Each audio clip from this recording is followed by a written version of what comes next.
Were you concerned how much he got hit though? Because my thought is that what he really wanted was a clean performance where he didn't really get touched. Because then he's least like, I mean, maybe he did it on purpose. That'd be silly, but maybe he would be least likely to fight Conor McGregor if he had not really been hit. The fact that he got hit a couple of times and looked hurt is going to give McGregor the confidence to be like, okay, I can crack him with that shot and hurt him. He can't keep doing that. Like, you know what I mean? Yeah, I know. He takes some big shots. That's my only concern. And he got cut as well, didn't he? It was a pretty bad cut. Yeah, but that finish was super slick. Yeah, because I know he did get hurt in the fight and he got hit and got knocked down. He was never hurt enough to be able to offer any kind of offense. You know, like kind of that Glover Teixeira. Yeah. Where you go into that. Autopilot. Yeah, and he like hit the floor and it's like he was just kind of drawing Gaethje, and Gaethje obviously didn't go down there, but he's still got the ability to be in the fight. He's still dangerous enough for Gaethje not to chase him down there. Yeah. I wondered even on the first shot whether he kind of sat down a little bit. He took a decent shot, but whether he kind of sat down to see if Gaethje would rush in. Like, I remember Fabricio Verdum doing it a couple of times. He did it to Mark Hunt, and Hunt hit him with an overhand right, but you could see he was moving away, and it was kind of a glancing shot. And of course, Mark Hunt's hit enough people and hurt them to know when he lands a good shot or not.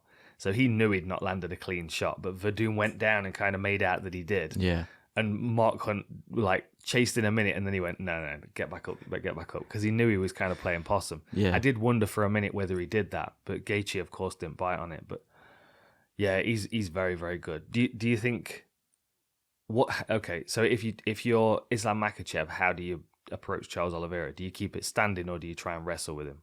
I was thinking about this earlier, and it's so hard because I think whatever Islam could offer him on the floor, he could find a way around it. I don't think, and like when it comes to the striking, I think Oliveira is much better. I can't really see.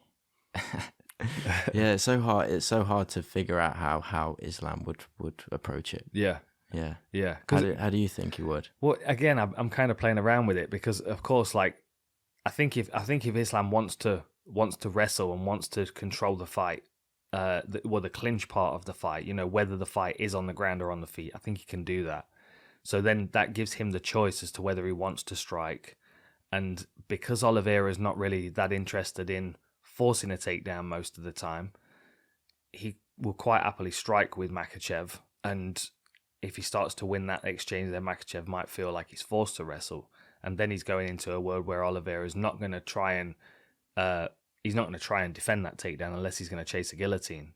He'll buy himself a moment to get himself some space like he did against Clay Guida. Yeah. So I think there's a massive risk in Makhachev deciding he wants to wrestle. But if he stays on the feet and doesn't have as much success as he'd like, which is possible, then yeah, I could see him being forced to wrestle and getting subbed. It'd be interesting because obviously, the thing is with Makhachev's wrestling is he is very good, but the finishing capability of his wrestling is jiu-jitsu, like the Kimura that he got on Dan Hooker. That's a jiu-jitsu finish.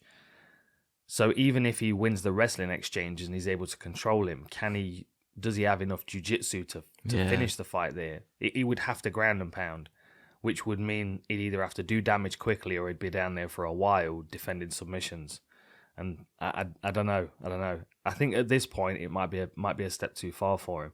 Yeah, but then, I think that as well. It's like the tail end who else of in it. the rankings though? Yeah, I can't really see anyone in the division beating Oliveira at the moment. I think the fight that makes sense to make is the Makhachev fight. Because I think he's probably got the best chance of doing it. Yeah, but I'd like to see Oliveira maybe go up as well. Would you? Yeah. Yeah. I mentioned it on the aftermath, that frosty fist bump with Kamaru Usman. Yeah. Did you feel it? It was like, oh. Yeah. I bet Kamaru was wishing he put a shirt or at least a vest on at this point. Fuck.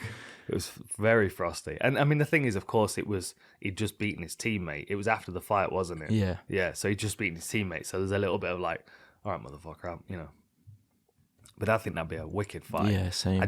My thought is if Kamaru hits him with that straight cross, it would decimate him in a way that the Justin Gaethje punches didn't. Like Kamaru Usman is like physically he's able to generate a lot more force, and his technique is a lot better than Justin Gaethje's. Like he's straight punching. If he cracks Oliveira on the chin with that, that's not a good day for Oliveira. That's where he loses the fight, I think, by going up to welterweight and getting hit by someone that's got heavy hands. Yeah, it's kind of the lightweight division is a bit of a weird spot, isn't it? Because there's a bunch of guys that are on their way through, but they're still not quite ready. You know, like Gamrot and Sarukian and Fiziev and Gillespie, they're just not quite ready yet, I don't think.